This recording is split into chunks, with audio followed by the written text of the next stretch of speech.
भारतानं आठवड्याभरापूर्वीच जगाला सांगितलं आहे की आता भारत आणि पाकिस्तानच्या मध्यामध्ये कोणीही यायचे नाही। पाकिस्तानसारख्या दुर्बल शत्रूवर वार करताना भारताला हे का करावं लागतंय ते जाणून घेऊयात।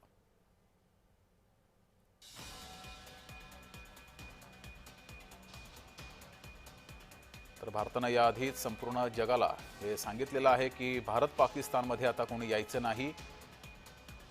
पाकिस्तानसारख्या दुर्बल शत्रूवर वार करताना भारताला हे सर्व करावं लागतंय आणि नेमकं हे का करावं लागतंय ते सुद्धा आपण बघणार आहोत।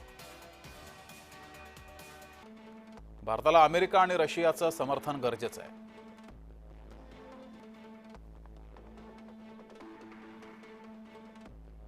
भारताच्या धोरणावर चीन कुरघोडी करू शकतो, त्यामुळे जगाचं समर्थन हे भारताला गरजेचं आहे। भारताला इस्लामी देशांचाही पाठिंबा गरजेचा आहे। पाकवर जर काही कारवाई करायची असेल तर इस्लामी देशांचा पाठिंबा सुद्धा भारताला गरजेचा आहे।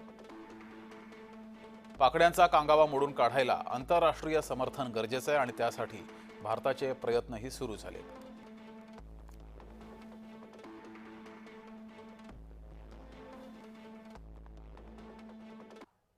Friends, today from the soil of Bihar, I say to the whole world, India will identify, track and punish every terrorist and their backers.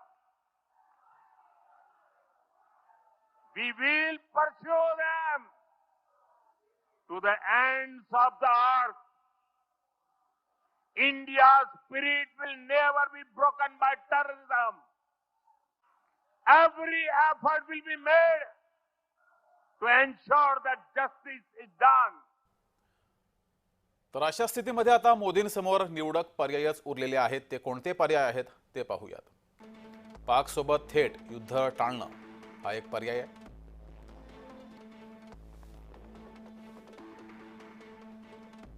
दुसरा पर्याय आहे पाकिस्तानला गृहयुद्धामध्ये ढकलणं। सध्या पाकिस्तानामध्ये गृहयुद्ध सुरू आहे, त्यात पाकिस्तानला ढकलणं। सिंध बलुचिस्तान इथं उठाव घडवणं।